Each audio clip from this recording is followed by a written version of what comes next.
Subhash Palekar farm ગામ દીપડિયા. આજે તારીખ 14/12/2024 રોજ અમે આ આંકડો આપ જોઈ શકો છો.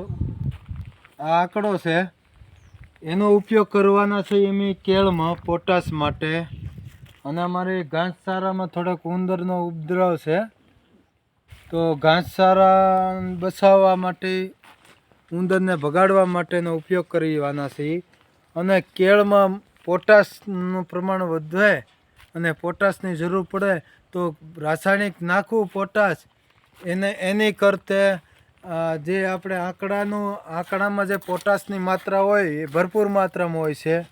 તો મારે ખેડૂતોને કહેવાનું કે આપણે બજારમાંથી પોટાશ લેવું એની કરતાં આંકડામાં પોટાશ ભરપૂર માત્રામાં હોય છે.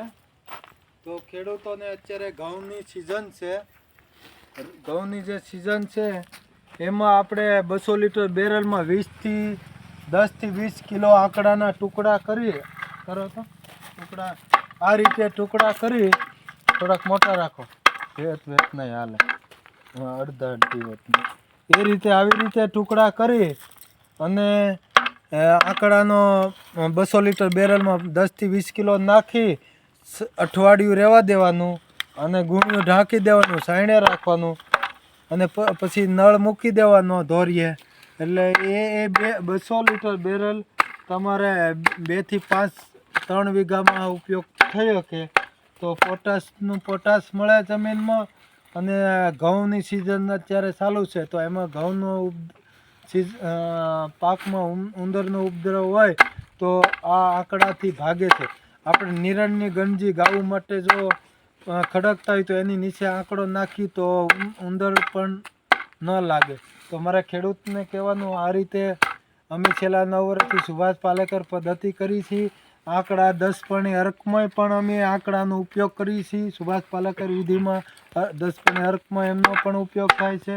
અને કેળમાં પોટાશ માટે ભરપૂર માત્રામાં ઉપયોગ થાય. તો મારે ખેડૂતોને એવી કહેવાનું છે, ઝેર મુક્ત ખેતી કરી, રાસાયણિક મુક્ત ખેતી કરી, પ્રકૃતિ બચાવી, ગાય બચાવી, રાસાયણ મુક્ત ખેતી કરી અને સારું ઉત્પાદન કરી અને સારું લોકોને ખવડાવી તો જ પ્રકૃતિ બચશે, ગાય બચશે, લોકોનું સ્વાસ્થ્ય બચશે. અને મેડિકલમાંથી ખર્ચામાંથી મુક્ત થવું હોય તો સુભાષ પાલેકર પદ્ધતિ વિધિ ખોરાક ખાઈ ખેતી કરી. અસ્તુ. જય ગૌ માતા.